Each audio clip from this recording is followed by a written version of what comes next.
Salve, salve, nação rubro-negra, aqui Marquinhos Assunção chegando nesse domingo para trazer as últimas informações e as principais notícias do rubro-negro mais querido do Brasil e do mundo, o Clube de Regatas do Flamengo. Antes da gente adentrar nesse giro de notícias do Mengão, eu pediria a você, rubro-negro, que ainda não é inscrito no nosso canal, que se inscreva, que deixe o like, que compartilhe os conteúdos nas redes sociais e que, por fim, você ative o sininho das notificações para que o YouTube possa notificá-los de tudo que estiver acontecendo de novidade aqui no nosso canal. Dito isso, vamos às notícias do Mengão, porque aqui não tem enrolação. O Flamengo encerrou ontem, sábado pela manhã, no CT Ninho do Urubu, a sua preparação para a partida de logo mais no Maracanã contra o Fortaleza, partida da 11ª rodada do Campeonato Brasileiro. Felipe Luiz e seu staff comandaram a atividade final com ênfase no time titular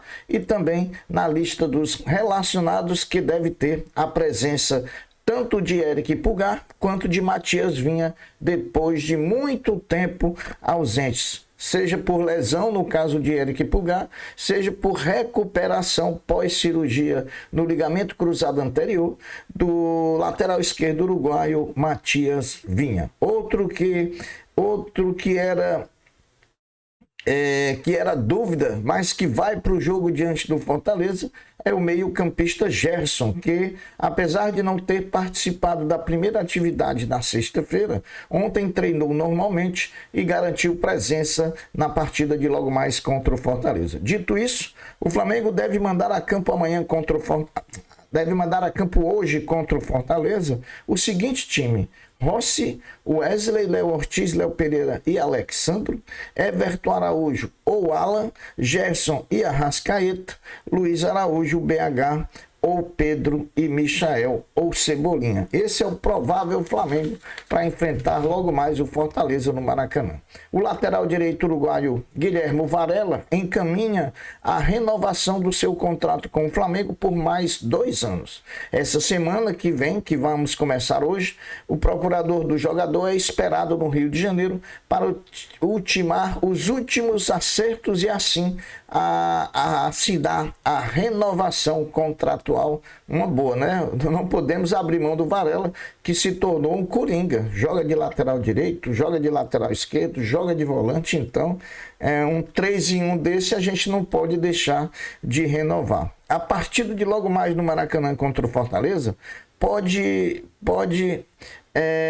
que acontecer que a partir de uma vitória do Flamengo, contra o Flamengo, conduzir o rubro-negro à liderança da competição, combinado justamente com um resultado diferente de vitória do Palmeiras contra o Cruzeiro. Caso o Palmeiras não vença o Cruzeiro e o Flamengo vença o Fortaleza, o Flamengo dorme ao final da 11ª rodada na liderança da competição. Sobre o Fortaleza, nosso adversário, a informação é de que o técnico Juan Pablo Vojvoda está tendo muita dificuldade em conseguir um volante para pôr no time titular, né? No time titular, já que tem muitos jogadores lesionados e até suspensos também. Mas uma provável escalação do Fortaleza é João Ricardo, Brites, Gustavo Mancha, Kusevich e Gustavo Pacheco e Bruno Pacheco, Martínez, Pochettino e Caleb, Pikachu, Breno Lopes e Martim Lucero. Então esse é um provável Fortaleza para enfrentar o Flamengo logo mais no Maracanã. Fortaleza com muita dificuldade de achar um volante, né? Eles estão sem volante, já que o Lucas Sacha está machucado, o Pedro Henrique está suspenso, o Matheus Rosseto está machucado também. E o Zé Wellison, que era do grupo, foi confirmada a sua venda para o Vitória ontem. Equipe de arbitragem definida para Flamengo e Fortaleza. Todos de Santa Catarina, menos o VAR, que é de São Paulo. O árbitro será Gustavo Hervino Bauerman, de Santa Catarina. No bandeira 1, Alex dos Santos, também de Santa Catarina. Na bandeira 2, Gisele Casaril, de de Santa Catarina, e no árbitro de vídeo, popularmente conhecido como VAR, José Cláudio Rocha Filho, de São Paulo. Nós não teremos transmissão de Flamengo e Fortaleza em TV aberta, infelizmente. A transmissão ela vai ser exclusiva da TV fechada através do Premier. A última parcial de ingressos vendidos de forma antecipada traz mais de 50 mil ingressos vendidos. Portanto, mais uma partida do Flamengo com casa cheia no Maracanã. Essa que será a partida final do Flamengo em solo brasileiro antes da viagem até a Copa do Mundo de Clubes que vai se realizar nos Estados Unidos. Ontem, sábado, foram realizadas 2 partidas que deram início às disputas da 11ª rodada do Campeonato Brasileiro. O Bahia venceu o São Paulo jogando na Fonte Nova por 2-1 e alcançou o 5º lugar, né? E o Vasco perdeu para o Bragantino por 2-0 jogando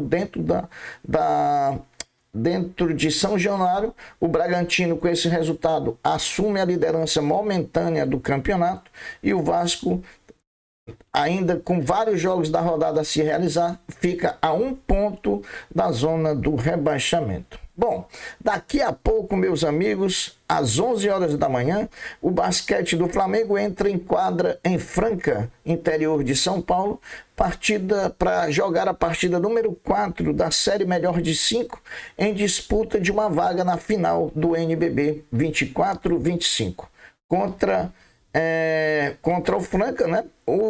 Quem vencer esse confronto vai jogar contra o Minas, que já está aguardando o vencedor, já que despachou o Bauru por 3-0. A partida entre Franca e Flamengo, partida número 4 da melhor de 5, acontece às 11 horas da manhã no ginásio Pedrocão, em Franca, e o Sport TV transmite a partida para todo o Brasil. Uma vitória do Flamengo leva o rubro-negro, uma vitória do Flamengo Basquete sobre o Franca, às 11 horas da manhã, daqui a pouquinho, leva o rubro-negro à sua 11ª final de NBB. Ao passo que uma derrota do Flamengo leva a decisão para quinta-feira, para a quinta e última partida, que será jogada no Rio de Janeiro, provavelmente na terça ou quarta-feira. Então, Flamengo vencendo, chega à final contra o Minas. O Flamengo perdendo, eles vão jogar a 5ª partida, que será realizada no Rio de Janeiro. Meus amigos, Flamengo já tem novo adversário no Mundial de Clubes, né? Los Angeles FC e América do México se enfrentaram ontem à noite em Los Angeles, decidindo quem seria o 4º time no grupo do Flamengo na Copa do Mundo de Clubes da FIFA 2025. E de virada, o Los Angeles venceu o América por 2-1, com direito a gol na prorrogação, né? No tempo normal, o placar foi 1-1 e o gol do Los Angeles foi marcado pelo cria rubro-negro Igor Jesus, que vai nos enfrentar lá no Mundial de Clubes daqui a 15 dias nos Estados Unidos. Depois de quinta-feira,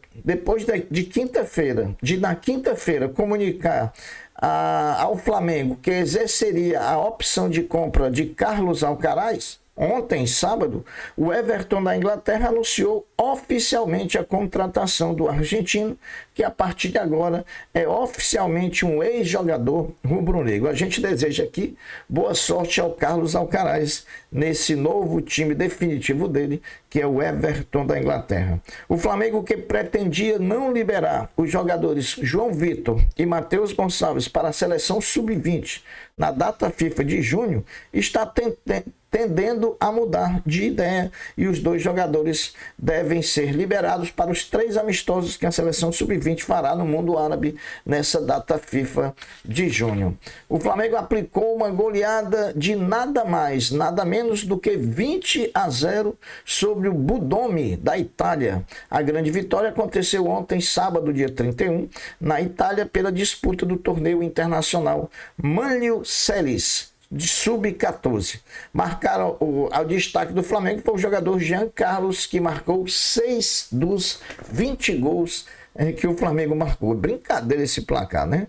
Bom, meus amigos, em entrevista no programa Mengocast, dirigido por João Guilherme, da Flamengo TV, o goleirão do Flamengo argentino Agustín Rossi justificou sua vinda ao Brasil no Flamengo como a decisão mais acertada da sua vida. Nenhum arrependimento, combinando com trazendo sua felicidade da sua esposa e do seu filho. Estão todos felizes no Rio de Janeiro, apesar de tudo que aconteceu, que a gente sabe, mas Rossi está caminhando aí a curtos passos para se tornar aí um grande ídolo do gol do Flamengo. A gente torce muito por ele, que foi muito questionado pela torcida do Flamengo. Mas agora, ó, todo mundo de boca fechada, porque não tem o que falar do Rossi enquanto goleiro do Flamengo. Meus amigos, o ex-vice-presidente de futebol do Flamengo, Marcos Braz, assumiu como novo diretor técnico do Clube do Remo de Belém do Pará. Ele chega em substituição ao ex-diretor Sérgio Papelin, que teve multa rescisória paga e agora trabalha no Fortaleza Esporte Clube. O Flamengo Sub-20 goleou o São Cristóvão por 4-1 ontem, sábado, na estreia do torneio Otávio Pinto Guimarães. É um campeonato tiro curto. Essa vitória já leva o Flamengo às oitavas de final. Então, é só para movimentar a categoria que existe esse Otávio Pinto Guimarães. O Flamengo emprestou mais uma vez o jogador Peterson, ex-cria, ex da base rubro-negra. Dessa vez ele foi para o Paysandu de Belém do Pará. Ele que já esteve no Atlético Paranaense, já esteve em Portugal e já esteve no Juventude por último, na maioria das vezes saindo por atos de indisciplina. Muito triste a gente ver o desdobramento da carreira do Peterson, enquanto depois que saiu da base do Flamengo. Não está dando certo em lugar nenhum. Esse parece ser sim um jogador problemático. Meus amigos, o vôlei feminino do Flamengo segue em ritmo de conta-gotas, né? Os anúncios das saídas, das chegadas e também da permanência. Ontem ele anunciou as renovações de contrato da Central Lorena e também da Oposta Mesquita. Aos pouquinhos o time vai se formando, o elenco vai sendo montado e já já nós vamos ter aí um grande time para torcer no vôlei feminino na próxima temporada 25/26. Bom, agora, pessoal, vamos trazer aqui algumas informações que mostram o quanto o nosso sistema defensivo treinado por Felipe Luiz é competente. A gente pode estar falhando no ataque, não está fazendo os gols necessários. Mesmo a gente sendo o líder, o melhor ataque do Campeonato Brasileiro, o ataque ainda está deixando um pouco a desejar. Mas a defesa, olha o que eu vou falar aqui sobre a defesa do Flamengo. O Flamengo e seu sistema defensivo é o time menos vazado do brasileiro, com 4 gols sofridos.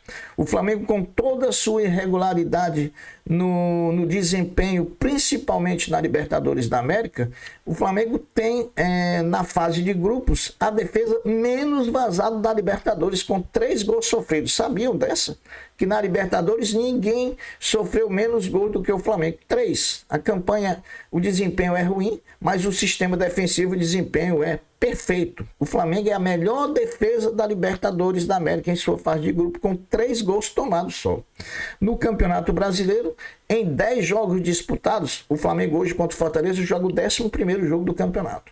Nos outros 10 jogos passados, até agora, o Flamengo só tomou gol em 3, ou seja, tomou gol em 3 jogos e não tomou em 7. Olha essa informação. Dito isso, denota-se que o principal problema do Flamengo é o ataque, mesmo sendo o melhor ataque do brasileiro com 19 gols marcados. Já na Libertadores, o ataque do Flamengo fez 6 gols em 6 jogos. A média de 1 gol por jogo, para quem tem o DNA ofensivo como tem o Flamengo, está deixando a desejar sim. Mas vale ressaltar a nossa defesa, que muita gente critica, mas olha aí, é a melhor defesa do brasileiro e a melhor defesa da fase de grupo da Libertadores. Meus amigos, essas são as notícias do Mengão. Eu vou ficando por aqui, deixando uma até breve, uma até logo, dizendo fiquem todos com Deus, porque eu sempre estou com ele. Saudações rubro-negras. Fui!